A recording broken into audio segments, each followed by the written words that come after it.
Hello, algebra students. Mr. Lawrence here. Hopefully I'm not speaking too softly. My son is sleeping not too far away, and it's about 10:16 on Friday night, and I'm trying to get some more work done. I know you guys are working hard, and I'm proud of the job you've been doing. Make sure you keep watching the videos, keep doing the homework, and I'm going to help you out. I promise you to work at least as hard as you do. Okay, today we're going to be translating and solving inequalities. Now, this is going to be very much like we um, did yesterday, except instead of an equation, we're going to end up with an inequality. For example, we might end up with a less than or equal to, a greater than or equal to. And they're solved very much the same way as equations are, except for one small thing you have to be careful of, and I'll point that out. It's going to happen in problems 3 and 4. All right, so let's get down to this. I see problem number 1 here says 5 less than 3 times a number is at most 10. Well, 5 less means I'm going to do minus 5, right? And 5 less than what? Well, I need 3 times a number. The number's going to be x. I need 3 times that. Now, is that most? So let me put this down here. 3x minus 5 and 10. Now, we got to read this carefully. This side at most can be 10. Can't be more than 10. Can't be 10 and 1/10. Can't be 11. Can't be 12. Could be 9. Could be 8. Its maximum value is 10. So this side here must be less than 10. Now, you got to ask, is it equal? Could it be equal to? Well, it's at most 10. Could it be 10? Sure. So when I say is at most, we're going to get a less than or equal to.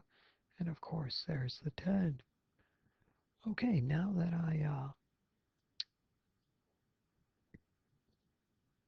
I have my inequality, it's not an equation, it's an inequality, I can go ahead and start solving.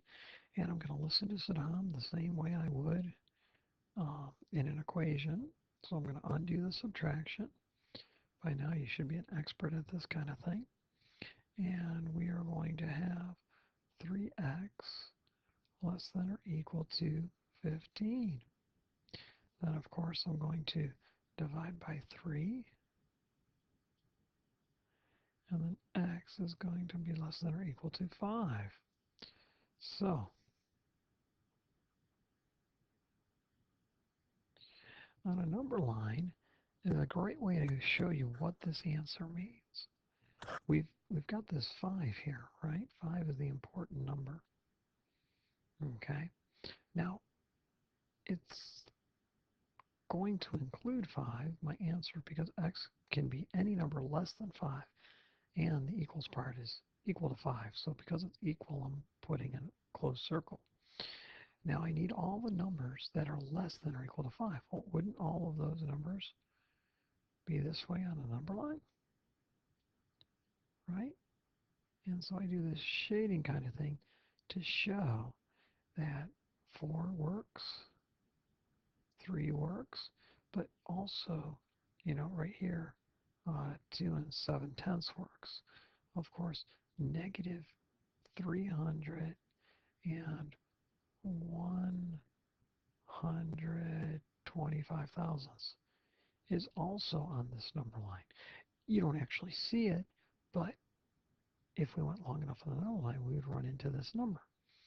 Okay, so I did my translating, I solved, and then I used an inequality, a graph on a number line to represent all the possible solutions. Now, I didn't graph on the problems we were doing yesterday because there was only one solution. Okay, here's a second problem. Let's see how this one is done. Problem number 2. I need 4 more, plus 4, than a number doubled. Well, I need a number doubled. There's my number. And to double would be to multiply it by 2. It is more than 16. So if I take a number doubled, 4 more than it, I have the 16. This side here is more than 16. So this side could be 17, could be 18, could be 19. It must be greater than. It can't be equal to because it says it has to be more than 16. It could be 16 and 5/10, but it can't be 16 on the nose. So now that I have my inequality, I'm ready to solve. Minus 4 from both sides. I'll have 2x greater than 12. I'll divide by 2, divide by 2. X will be greater than 6. Now, how would that look on a number line? Well, I'm going to locate 6 on my number line. Now, 6 is not a part of the solution because there's no equal sign, right? So I'm going to do an open point there. Now, I need the numbers. X is greater than 6, so I need any x I pick to be a number larger than 6. Well, that would be the numbers going to the right of 6, right? It would include things like 7. It would include 8, of course, but it would also include 2,100 and 7,500 hundredths. Like that. See, it's pretty simple. Sorry about all the pausing. I keep yawning. I think this will be my last video for the night, and then Mr. Lawrence is going to go get some shut-eye. All right, here's problem number 3. Problem 3 and 4 are where uh, the strange thing is going to show up. And you probably heard it last year, but you might not have been so good at it. And we got to make sure you're getting really good at it this year. All right, I need 7 more. That'd be plus 7. The quotient I'm going to be dividing of a number, x, and negative 2. So there's how I would get the quotient of a number and negative 2 is less than 10. So if I take the quotient, excuse me, of x and negative 2, but I also need 7 more than that, this says specifically it's less than 10. So the quotient, 7 more than the quotient, is less than 10. There we go. Okay, now I'm going to solve my inequality.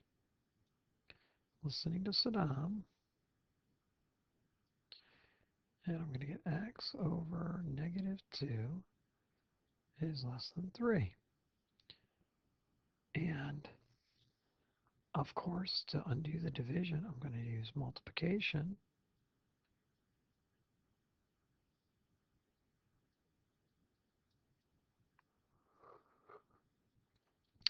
And here's where the strange part comes in. This happens whenever you multiply or divide by a negative. Whenever you multiply or divide by a negative. Whenever you multiply or divide by a negative, you flip the symbol. The symbol. Inequality changes directions. The blank or blank switches directions. Whenever you multiply or divide by a negative, the inequality changes directions. So the less than becomes greater than, and the greater than would become less than.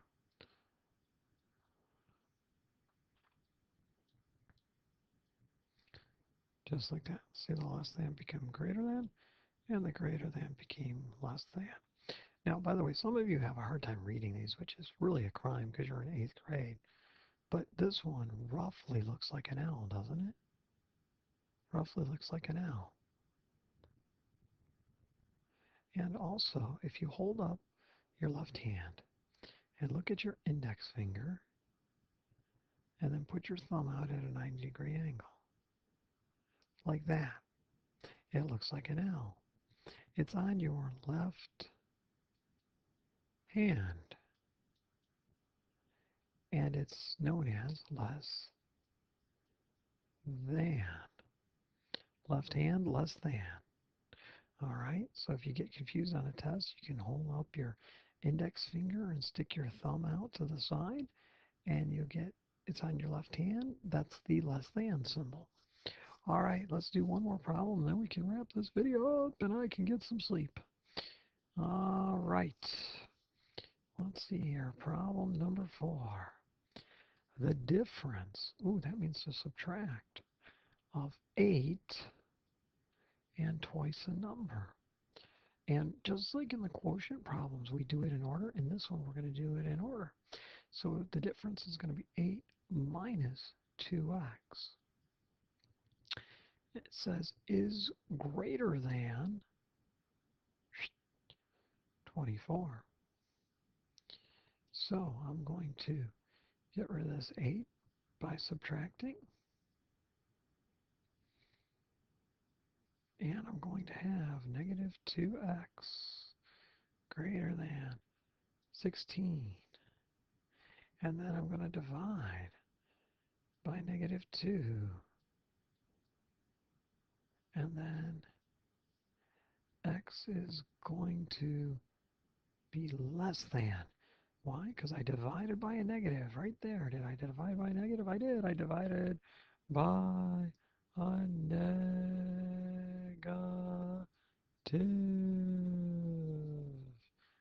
That caused my inequality to change directions. That happens whenever you multiply or divide by a negative. Now, by the way, I've only said that like 85 and a half times. Have you written it down?